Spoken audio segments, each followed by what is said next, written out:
નીતિન પટેલ પૂર્વ નાયબ મુખ્યમંત્રી કે જેમને આજે પણ પોતાના માટે અને પોતાના લોકો માટે કામ કરાવવા માટે કોઈ જોદાની જરૂર નથી।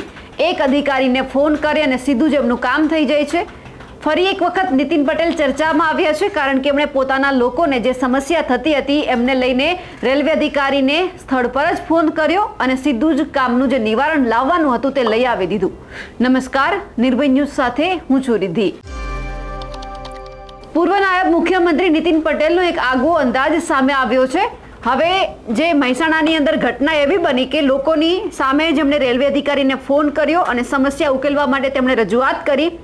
રેલવે સ્ટેશન કરતાં 3 ગણા ખર્ચે એક ટનલ બનાવવામાં આવી હતી। એ ટનલની પાછળ 3 ગણો ખર્ચો કરવામાં આવ્યો હતો, તેમ છતાં લોકોને મુસીબત પડતી હતી।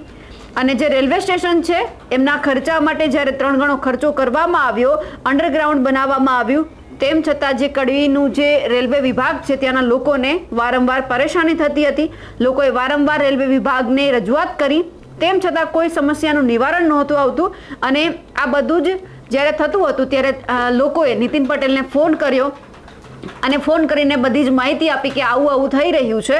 ત્યારે નીતિન પટેલ તરત જ સ્થળ ઉપર દોડી આવ્યા અને એ જ સ્થળ ઉપર તેમણે જે રેલવે અધિકારી છે તેમને ફોન પણ કરી દીધો અને સમસ્યાનું નિરાકરણ લાવવા માટે રજૂઆત પણ કરી દીધી છે। લગભગ 3 થી 5 કિલોમીટર ફરીને લોકોને જવું પડતું હતું। જ્યારે આ ટનલ બનતી હતી ત્યારે વેપારીઓ અને એમની સાથે ઘણા બધા વિદ્યાર્થીઓ છે તેમને પણ મુસીબત થતી હતી। રેલવે વિભાગ દ્વારા બનાવવામાં જે આ ટનલ આવી છે તેમાં દ્વિચક્રી વાહનો માટે આ જે રસ્તો છે તે બંધ કરી દેવામાં આવ્યો હતો, એટલે વિવાદ થયો હતો। જેમને સ્કૂલે જવાનું હોય છે વિદ્યાર્થીઓને એ પોતાના જ્યારે વાહન લઈને જતા હોય છે ત્યારે એમને મુસીબત પડતી હતી। ત્યારે જ્યારે આખો આ વિવાદ છે નીતિન પટેલ પાસે પહોંચ્યો ત્યારે તેમણે શું કહ્યું તે સાંભળીએ।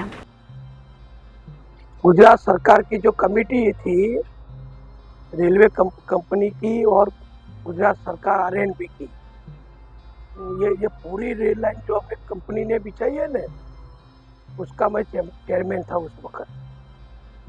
हाँ, अच्छा, अभी इसलिए मैंने आपको फ़ोन किया कि यहाँ करीबन 500 जितने व्यापारी और 1000 से ज़्यादा लड़के जो इधर स्टेशन का जो अपने अंदर अंडरग्राउंड पैसेज बनाया है उसका यूज़ करते हैं।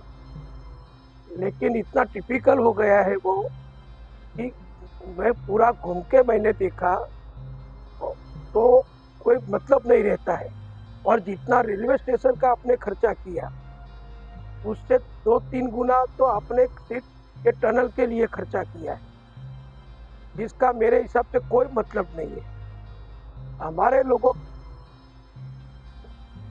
ने आदेश नहीं करना है।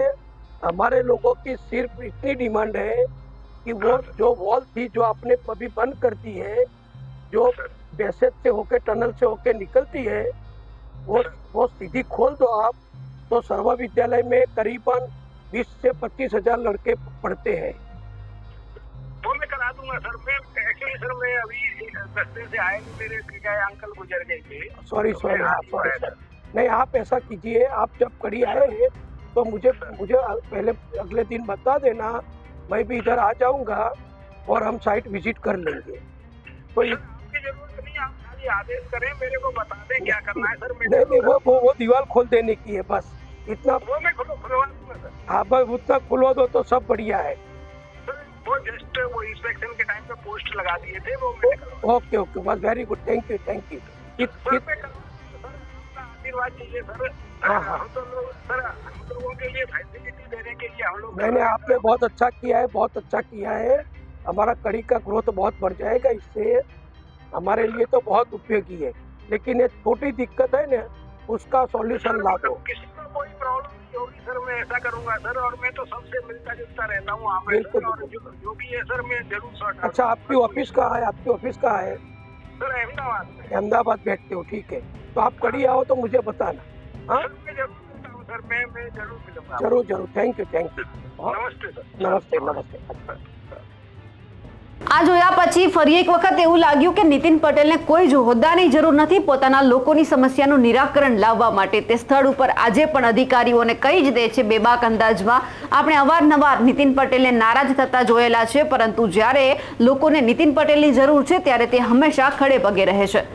અમારા અહેવાલને લઈને અને જે રીતે આ નીતિન પટેલે કામ કર્યું છે તેમને લઈને આપનું શું કહેવું છે કમેન્ટ કરીને ચોક્કસથી જણાવજો. સાથે જ અમારી નિર્ભય ન્યૂઝ ચેનલને લાઇક, શેર અને સબસ્ક્રાઇબ કરવાનું ભૂલશો નહીં. નમસ્કાર.